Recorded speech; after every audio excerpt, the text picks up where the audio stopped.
Selamat datang di channel Cerita Cinta, channelnya cerita cinta romantis. Sebelum lanjut, mohon dukungannya dengan like dan subscribe dulu. Bangkitnya istri yang tersakiti, bagian 13. Kau menyakitiku, Dikta. Teriak Clara sangat kesal. Air matanya telah meleleh, pertanda wanita itu tak terima akan perlakuan Dikta. Pria itu bahkan langsung menghujamnya tanpa ampun. Blees, Aawu. Dikta tak peduli, dirinya melakukan apa yang raga dan geloranya inginkan. Hiks. Clara menangis merasakan perih, dia juga takut jika kandungannya akan mengalami masalah.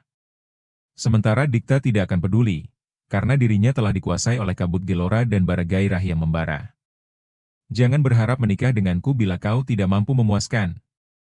Kecam Dikta dengan raut wajah bengis. Beri aku istirahat beberapa menit, pinta Clara dengan wajah pucat memelas. Dikta menyeringai lalu menarik raganya, hingga tautan mereka terpisah secara paksa. Kemana ini? Clara bingung karena dirinya ditarik oleh Dikta dengan kasar. Ternyata, pria itu menariknya ke dalam kamar mandi. Melempar wanita itu ke bawah shower, kemudian Dikta memutar kerannya. Dingin. Bagaimana tidak, ini kan sudah dini hari.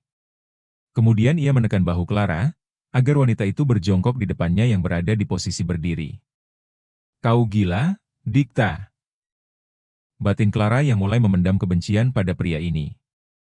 Keesokan harinya di perusahaan Rajasa Corporindo. Saya mengumpulkan kalian semua di sini, karena presiden direktur baru kita baru saja mendapat serangan percobaan pembunuhan. Ujar Blue di depan ruangan rapat dengan meja oval tersebut.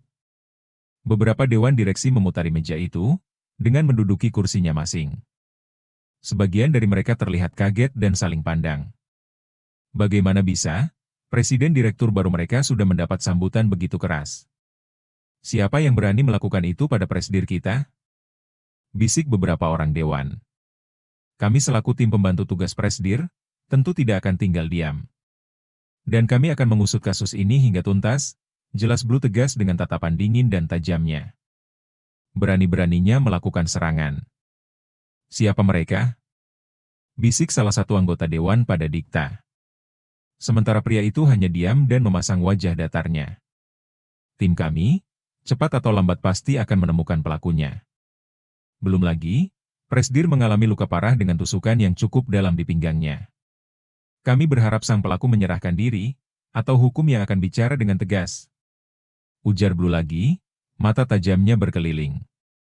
Hingga, pria itu menangkap gelagat gelisah dari Dikta. Blue menyeringai. Bagaimana menurut Anda, Tuan Dikta? Tegur Blue penuh penekanan. Apa maksud Anda, Asisten Blue? Tukas Dikta dengan wajah tak senang. Kami mungkin terlihat beberapa kali beradu argumen, tetapi bukan berarti Anda bisa melayangkan praduga itu kepada saya. Sanggah Dikta dengan nada yang sudah terbawa emosi. Blue tersenyum tipis. Saya hanya minta pendapat Anda, Tuan. Karena bisa saja tim penyelidik akan menginterogasi pihak-pihak, atau orang yang pernah berhubungan tak baik dengan Presdir, jelas Blue lagi. Beberapa malam telah Leo habiskan di rumah sakit yang hotel berbintang ini, di kamar khusus dengan fasilitas yang serba spesial. Keduanya sudah mulai mengendurkan syaraf dan urat keduanya menegang kaku, karena disebabkan kejadian yang tidak terduga dari para penyerang bertopeng itu. Blue dan Black masih terus menyelidiki, sekalipun dalang di balik penyerangan itu telah menghilangkan semua bukti-bukti. Leo takkan bisa mengambil tindakan hanya berdasarkan dari kecurigaan semata. Leo gusar, pasalnya sudah hampir 1 jam Nadia tak kunjung keluar dari kamar mandi. Ia tahu jika wanita itu mungkin masih tertekan rasa malu. Berulang kali Leo menawarkan diri untuk menemani Nadia di dalam sana, akan tetapi wanita itu terus menolak dengan keras. Leo mengusap wajahnya kasar, karena hatinya sungguh gusar saat ini. Ia pun berdiri kemudian menghampiri pintu kamar mandi tersebut. Nat, apa kau masih lama di dalam? Panggil Leo seraya mengetuk beberapa kali. 3 detik, 5 detik, hingga 10 detik. Tak juga ada sahutan dari dalam, hingga tangannya kembali mengetuk dengan lebih kencang. Apa yang dia lakukan? Kenapa tidak ada suara apapun? Leo menempelkan telinganya pada daun pintu. Memang benar, Tidak ada suara gemericik air pertanda orang sedang mandi. Leo memutar kenop pintu yang dipegangnya tersebut, kemudian ia melangkahkan kakinya perlahan untuk masuk ke dalam. Betapa kagetnya Leo ketika ia mendapati sosok yang dikhawatirkannya, tengah terbaring di samping kloset. Oh God! Nadia! Apa yang terjadi? Pekik Leo kaget. Ia pun segera memeriksa keadaan Nadia dan menggendongnya ke atas tempat tidur. Setelahnya Leo menghubungi kembali tim medis. Kenapa kau bisa tak sadarkan diri? Gumam Leo berbicara seorang diri. Pria itu terlihat menghela nafas sambil menggelengkan kepalanya. Ia menepuk pelan kedua pipi Nadia beberapa kali akan tetapi wanita itu tetap tidak bangun. Kemudian Leo mengganti pakaian Nadia yang basah. Seketika Leo pun menelan ludahnya kasar. Bahkan dirinya menahan napasnya saat itu juga. Bagaimana tidak, karena ini pertama kalinya ia melihat tubuh Nadia yang bagaikan bayi baru lahir. Leo meringis ngeri, ketika melihat perban yang membungkus luka di pinggang Nadia. Oh sungguh cobaan berat bagi seorang pria normal yang berstatus single macam dirinya. Leo dengan cepat mengganti pakaian Nadia sebelum para dokter datang memeriksa. Oh shit! Kenapa? Kenapa aku harus menyaksikan kenyataan ini di hadapanku? Kenapa juga dia harus pingsan di kamar mandi? Apa kau sedang mengerjaiku? My God! Protes Leo, dengan umpatan dalam hati seraya menahan gemeletak gemas dengan mengeratkan gerahamnya. Maaf, Nat. Jika pakaianmu berantakan. Aku tidak bisa berlama-lama memandang tubuh indahmu. Leo terus berbicara pelan sambil duduk di samping tempat tidur Nadia. Manusia bebas sepertiku, tidak pernah berpikir akan memiliki hubungan dengan wanita seperti ini. Aku masih tidak percaya dengan semua ini. Bekerja sama denganmu untuk membalas dendam kita pada orang yang sama. Akan tetapi ternyata melihatmu terluka dan menderita seperti ini, sedikit melencengkan niat pertamaku. Nyatanya aku adalah orang underground, aku sudah terbiasa bermain dengan pertarungan dan juga darah. Tetapi, nyatanya aku takkan sanggup lagi melihatmu terluka. Aku tidak tahu apakah ini cinta? Karena aku tidak pernah merasakannya selama ini. Akan tetapi, ketika perbuatanku telah melukai seseorang, dan itu adalah dirimu. Entah kenapa, aku tidak bisa mendiamkan perasaan ini begitu saja. Karena jika itu kulakukan, aku merasa menjadi manusia yang paling jahat di muka bumi. Karena seorang Leo tidak akan melakukan suatu perbuatan tanpa alasan yang jelas. Meskipun kedua tangan ini pernah bersimbah darah, akan tetapi aku jamin jika darah itu bukan milik manusia baik-baik, gumam yang berbicara sendirian panjang lebar. Pria berahang tegas itu menghentikan kalimatnya sejenak, kemudian terlihat ia menarik napasnya dalam. Leo menatap wajah Nadia yang tenang dan begitu teduh. Sungguh di luar dugaannya, jika saat ini dirinya bisa berhubungan dengan wanita dan begitu mengkhawatirkan keadaannya. Leo seketika merasakan sesuatu yang aneh mengalir dalam hatinya, dadanya berdentum dan berdebar dengan keras. Ketika memandang wajah di hadapannya dengan tatapan yang sulit untuk diartikan. Tanpa sadar Leo memajukan wajahnya, kemudian, bibirnya melabuhkan kecupan dalam di kening Nadia. Entah dari mana datangnya perasaan ini. Kuakui jika saat ini aku telah menyayangimu. Aku berjanji akan melindungimu dari apapun itu. Kuharap kau baik-baik saja atau aku akan kembali menjadi Leo yang gila. Leo kemudian menjauh ketika para tim medis sudah datang dengan tergesa-gesa. Kenapa kalian lambat sekali? Awas saja, jika terjadi hal yang buruk padanya. Maka akan kupastikan ini adalah hari terakhir kalian mengenakan jubah kedokteran. Ancam Leo dengan penuh penekanan. Glek! Para tim medis pun tegang. Tak mudah mengumpulkan satu tim di saat mendadak seperti ini. Apalagi beberapa saat yang lalu keadaan pasien sudah stabil. Mereka pun tidak menyangka dengan kejadian ini. Kenapa aku jadi seperti orang gila begini ya? Perasaan aneh yang belum pernah kurasakan sebelumnya, membuatku marah. Aku berharap kau tidak pernah meninggalkanku, Nat.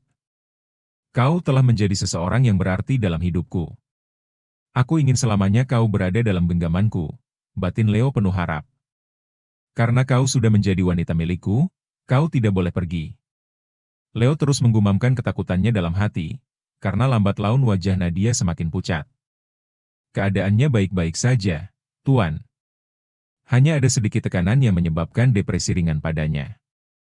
Kejadian penyerangan ini, Sepertinya juga dikaitkan dengan apa yang terjadi pada masa lalunya. Saya akan mendatangkan psikiater khusus, agar kita semua tahu apa yang selama ini menekan mental pasien, terang sang dokter dengan raut tegang dan takut.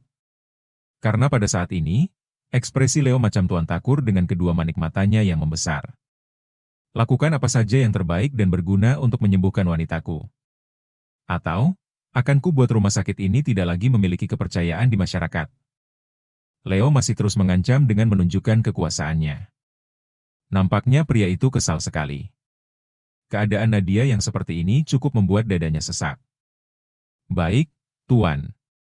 Kami akan mengusahakan yang terbaik. Saran saya, jika pasien sadar nanti tolong alihkan dulu pikirannya dari kejadian yang membuatnya trauma, ucap dokter itu lagi, berusaha tenang. Sekalipun kedua kakinya bergetar mendengar ancaman dari pria arogan di depannya ini. Kejadian yang membuatnya trauma? Oh Nadia, kenapa beban hidupmu begitu berat? Leo membiarkan para tim medis kembali mengawasi Nadia. Pria itu berjalan ke depan balkon rumah sakit kemudian mengeluarkan ponselnya. Black, katakan pada Blue untuk mempersiapkan liburanku dengan Nadia. Leo sengaja menyiapkan rencana liburan untuk Nadia, karena ia tahu jika wanita itu selama ini menjalani hidup di dalam tekanan. Meskipun Leo belum mendapat diagnosis dari psikiater. Leo memutuskan untuk memberikan momen kebahagiaan serta kenangan indah, yang akan mengikis segala kenangan buruk dalam diri wanita itu. Beberapa saat kemudian terdapat pergerakan dari atas tempat tidur pasien. Leo dengan sigap langsung menghampiri meskipun ada perawat yang standby di sana. Sengaja, Leo menempatkan salah satu perawat untuk memantau keadaan Nadia, agar kejadian seperti tadi tidak terulang lagi. Keadaan Nona sudah stabil. Saya akan keluar sebentar untuk mengambilkan makan siang Anda, ucap perawat tersebut. Wanita itu pun berlalu pergi setelah menundukkan kepalanya sekilas. Syukurlah kau sudah siuman, bagaimana keadaanmu? Apa benar yang dikatakan oleh perawat itu? Cecar Leo. Maaf. Sekali lagi, aku merepotkanmu, membuatmu khawatir dan lelah. Seharusnya saat ini kau berada di kantormu atau di Menshan bukan menungguku di sini. Jawab Nadia yang merasa keadaannya telah menyusahkan orang lain. Kau ini bicara apa? Apa yang kulakukan saat ini tidak sebanding dengan apa yang telah kau lakukan untukku. Jadi jangan bicara dan berpikir macam-macam lagi, kecam Leo yang tak suka dengan nada bicara Nadia. Nadia terdiam mendengar ucapan dari pria yang menatapnya penuh arti ini. Matanya berkaca-kaca, apa ini Leo yang kukenal? Pria sombong dan angkuh yang tak pernah peduli akan keadaan orang lain. Anehnya, aku sangat peduli padanya. Bahkan aku tak bisa melihat ada orang lain berniat melukainya. Apa arti semua ini? Batin Nadia bingung. Kenapa tadi kau bisa pingsan di kamar mandi? Tanya Leo ketika mereka telah diperbolehkan pulang dari rumah sakit. Dikarenakan psikiater mengatakan bahwa Nadia akan semakin tertekan jika terlalu lama menginap di rumah sakit. Banyak kejadian traumatis yang wanita itu alami, dan semua itu kebanyakan terjadi di area rumah sakit alias pada kamar perawatan. Itu karena aku merasa, jika keberadaanku hanya bisa menyusahkan orang lain saja. Lalu, tiba-tiba aku teringat semua hal yang belakangan menimpaku dan seketika pandanganku gelap, jawab Nadia dengan napas yang turun naik. Reaksi Nadia membuat Leo agak menyesal karena telah mengungkitnya. Ah lupakan saja, kau nyatanya selalu berpikiran negatif terhadap dirimu sendiri. Oh ya, ini lihatlah. Leo berusaha mengalihkan pikiran Nadia. Pria itu mengangkat obat-obatan, yang akan wanita itu konsumsi selama beberapa waktu ke depan. Kenapa? Itu kan obatku? Tanya Nadia. Besar-besar, apa kau bisa menelannya? Tanya Leo. Tentu saja bisa. Memang apa susahnya? Heran Nadia. Kau hebat Nadia. Aku tidak akan bisa menelan benda-benda laknat ini, puji Leo. Pria itu asal saja mengalihkan pikiran Nadia, dengan hal yang agak kurang penting dibahas seperti saat ini. Karena itulah, Black yang sedang menyetir nampak mengerutkan keningnya.